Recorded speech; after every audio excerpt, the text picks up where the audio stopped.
O uso das canetas emagrecedoras vai deixar você com o osso pior. Essa opinião não é minha, mas de um renomado médico ortopedista em um vídeo na sua página no Instagram. Eu vou deixar aqui para vocês o vídeo na íntegra para que vocês assistam, mas primeiro eu vou te embasar e aí depois você me conta nos comentários qual é a sua opinião a respeito do que ele disse. Fechou? Bora lá então. O osso de uma pessoa que faz uso da caneta emagrecedora não vai piorar em relação ao osso que ela tinha antes ou ao osso de uma pessoa que não faz uso. É verdade que pessoas mais pesadas tendem a ter o efeito piezoelétrico muito mais ativo. E esse efeito é exatamente isso, peso elétrico. Onde você exerce uma carga, um peso, uma pressão sobre determinado material muito duro e isso gera uma carga elétrica. No sistema ósseo, que é um material muito duro, quando você faz isso, exerce uma pressão, gera uma carga elétrica que atrai osteoblastos para que vão lá e depositem cálcio e anulem essa carga. É um mecanismo muito inteligente que o sistema ósseo criou para que onde haja mais pressão, haja mais deposição e formação de mais osso. Onde há menos pressão, há com isso retirada de cálcio e menos osso. Essa é simplesmente a lei de Wolff. E essa lei é a qual os dentistas se valem para fazer o uso de aparelhos. Aparelhos dentários, onde tem mais pressão, forma mais osso, onde tem menos pressão, forma menos osso. E aí com isso você tem a remodelação da arcada dentária. Só isso. Exercícios físicos também são uma forma de pressão.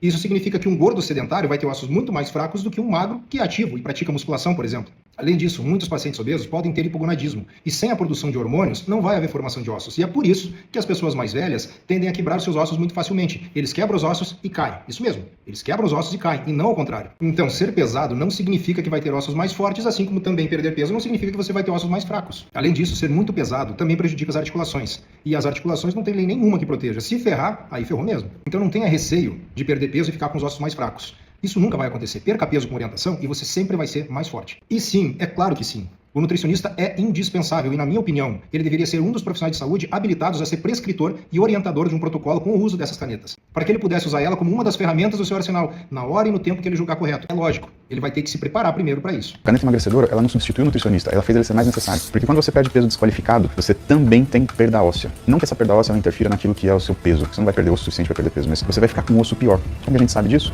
Na ortopedia. O que a gente vem notado? Os pacientes que eles usam análogos de GLP-1, eles têm uma qualidade óssea que não é tão boa assim quanto deveria ter. Quando você tem uma pessoa pesada, uma das coisas que ela tem forte é o osso, né? Por quê? Porque a carga faz com que você tenha efeito peso elétrico. Esse efeito peso elétrico na membrana que recobre o osso faz com que você estimule a produção de ossos. E aí você tem um osso mais duro, um osso mais rígido, um osso que acompanha o que é a sobrecarga que ele suporta, porque essa pessoa tem sobrepeso. Então tudo tem que mudar. Entenda o organismo como uma organização biológica extremamente eficiente e independente da sua vontade. Então se você for mais pesado, essa sobrecarga de peso, principalmente se ela é crônica, ela vai fazer seu esqueleto mudar para suportar essa sobrecarga de peso. Pessoas que perdem muito peso, e esse peso desqualificado que eu falei para vocês, essas pessoas elas perdem músculo, gordura, elas acabam diminuindo o que é o estímulo para fazer osso. Osso dentro do osso, para repor osso, né? E quando você soma a retirada do peso mais o que é a má alimentação, ou praticamente uma desnutrição programada, você acaba diminuindo o que é a qualidade desse osso. Você viu como dá para defender o ponto de vista do jeito certo, sem distorcer as informações e criar medo nas pessoas? Me conta nos comentários qual a tua opinião sobre esse vídeo. E manda esse vídeo para aquela pessoa que você acha que precisa ver. E se faz sentido para você o que eu faço, me segue e eu garanto para você que algum vídeo meu em algum tempo vai te ajudar.